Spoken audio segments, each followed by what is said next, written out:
like that makes me sweat a little. I mean, obviously they know who I am, or I wouldn't be here. But still, I've never claimed my handle publicly before, and I'm not crazy about doing it now. In a government building. Then again, that could be the point, right?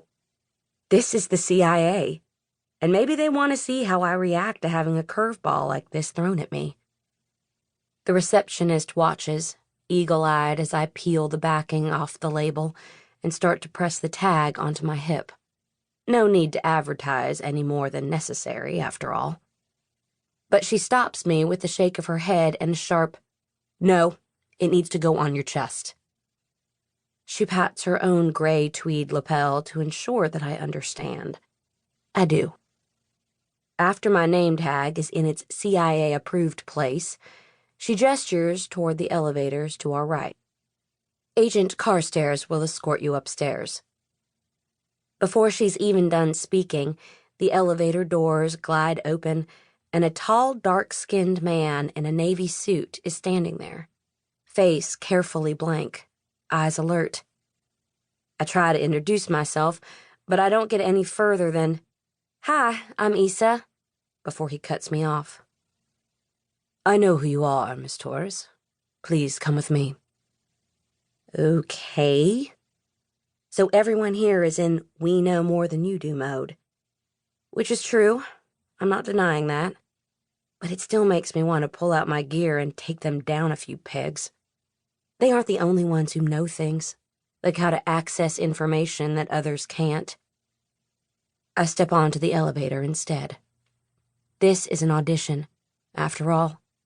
I'll get to show them exactly what I know, and what I can do, soon enough.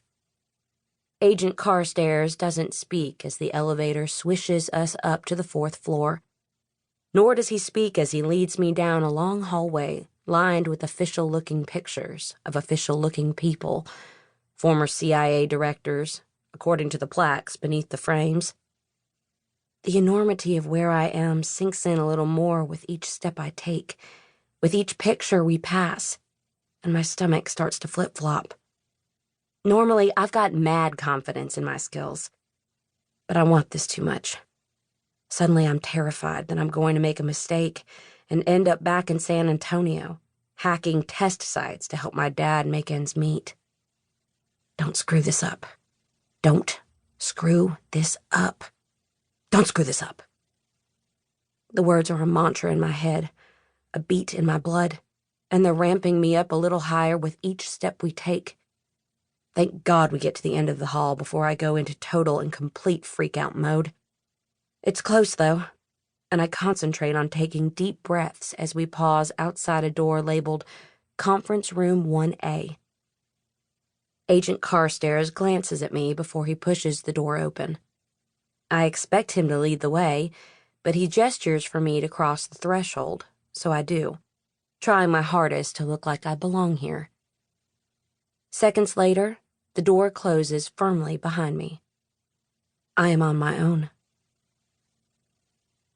A man in a brown suit at the front of the conference room turns to look at me, as do the 5 people sitting around a long table. My stomach sinks a little as I look back and forth among them, but I don't let it show. Instead, I square my shoulders and paint a badass look on my face, trying not to notice that there's only 1 seat left, which means I'm the last to arrive. Late, not early. Fantastic. "Issa, glad you're here," the man at the front of the room says as he gestures me closer. "We've been waiting for you.